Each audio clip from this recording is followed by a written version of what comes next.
Have you ever spent an unimaginable amount of time looking for backgrounds for your videos? Well, today is your lucky day because I'm going to share 2 ways you can make backgrounds in Adobe Premiere Pro. For this method, we'll use a ramp. But before that, we first have to add an item like a black video.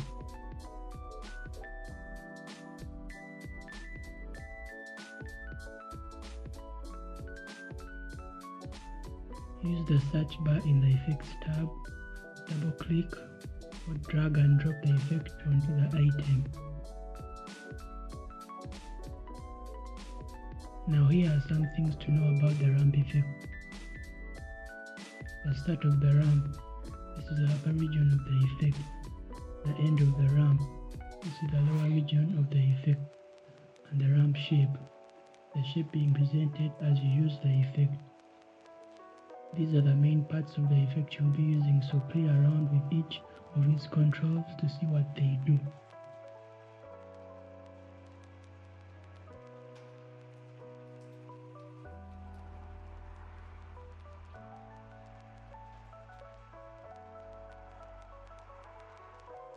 And change the color of the ramp by clicking on the respective color regions of the ramp.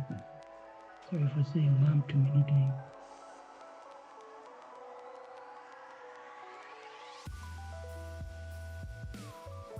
I'll add some text to show you what it could look like if you use the effect.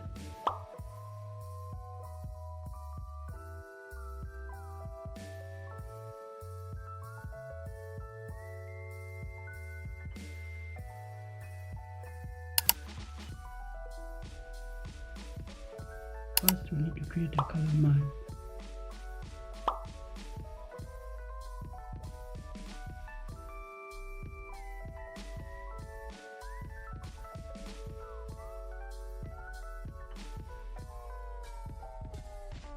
I'm going to use a grayish color, like the color of the matte background.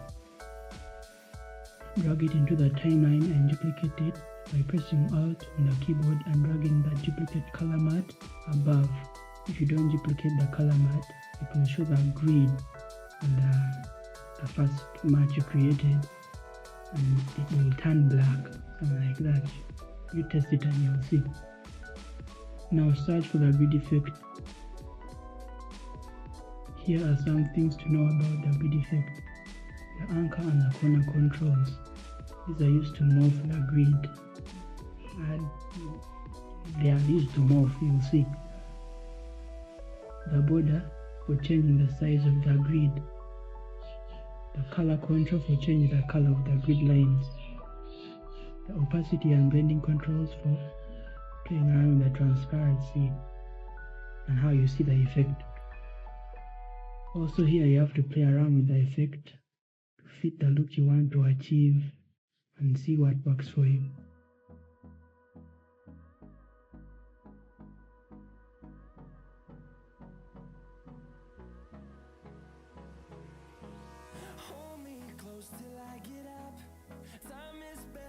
Now let's add a vignette to make the image look more interesting. Create another color matte for the vignette. It's better you use black.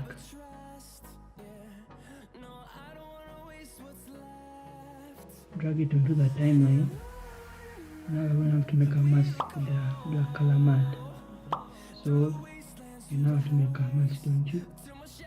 Use the ellipse tool for better accuracy.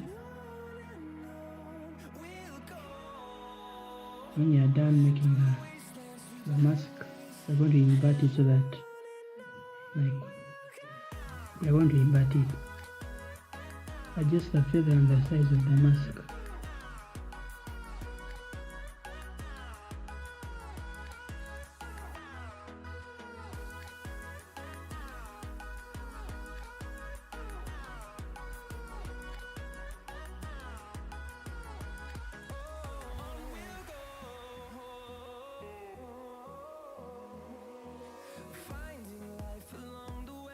And lastly, add text or an image below the vignette to see how it will look. adjust more if you don't like the outcome.